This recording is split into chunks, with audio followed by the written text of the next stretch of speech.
Of 1 billion shillings following the dwindling markets abroad. KTN's George Moringa is joining us live from the county of Meru to tell us why that is happening. George, good evening.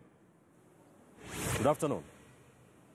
Good afternoon, Ben, indeed, from Lare, that is in Igembe Central, where it is allegedly the part where is grown Miraa in the entire county. Remember, Igembe is the place where the plant that is actually on my right here is grown, and there are those who prefer to consume or to chew the leaves, and there are those who prefer to chew the twigs. And we are actually in one of the farms here that belongs to the spokesperson of Memifatra, that is the Meru Miraa Farmers and Traders Circle, who were supposed to be the beneficiaries of the 1 billion Kenya shillings, and that has been crippled by quite some delays here and there. And last week, just this Saturday actually, Ben, the Parliamentary Committee on Agriculture was supposed to visit Meru to collect views, since there has been an implementation committee and also a task force that has been created to oversee the issuance of these 1 billion shillings. But to just give us deeper perspective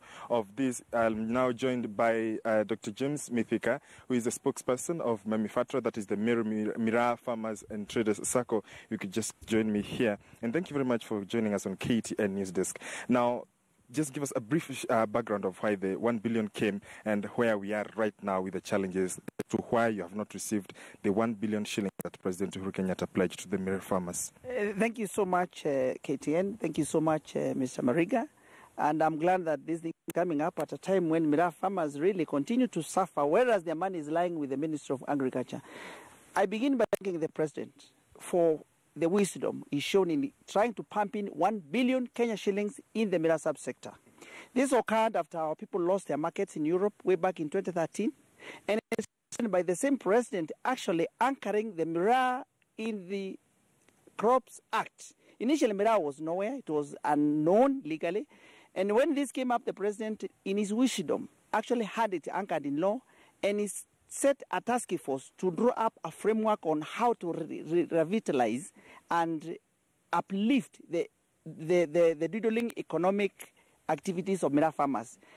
When this happened, the task force wrote a report, whereupon this report was supposed to be implemented. Consequently, there was to be formed an implementation committee, which was formed early this year and gazetted.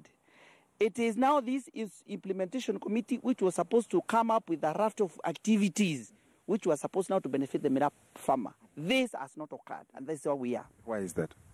This has not occurred because when these guys sat in Naivasha, sometime in August this year, they came up with about 12 activities. Largely, as farmers, as traders, we agree with a number of them, but there are 5 or so that we disagreed with, and we raised our concern. These were, 1, they proposed to spend 30 million on construction of gabions and terraces. That's not Miraa related.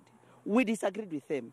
Again, they proposed to spend about 200 million in sinking of boreholes. We disagreed with that. And do you know why we disagree with that? This is because sinking of boreholes is a mandate domiciled in the county government's responsibilities.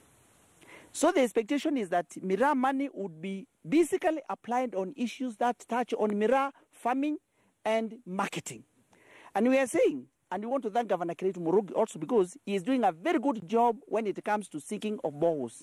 He has pledged to be seeking 100 boreholes every financial year. That will make them 500 in 5 years. So where do these guys want to sink their boreholes? Kiretu is seeking 500. You also want to use 200 million to sink your own. We believe that's a move to squander 200 million. And we sought to have it reversed. Again, they proposed to spend about 12 million in macadamia and avocado farming. We also say this is not tenable. Macadamia farming is already a project which the county government of Meru is doing, and quite successfully.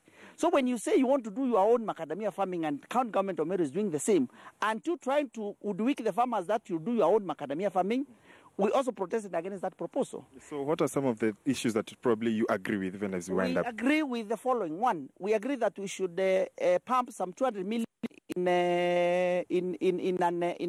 a venture to recapture the markets that we lost. 2, we also agree that we should have a Miraa research center here in Lare, constructed at a cost of about 10 million, We also agree with the proposal that we spend about 70 million with our CARPOR, that is Kenya Agriculture and Livestock Research Organization, where we expect them to do some research on Miraa, come up with what we should spray and what fertilizer we should apply.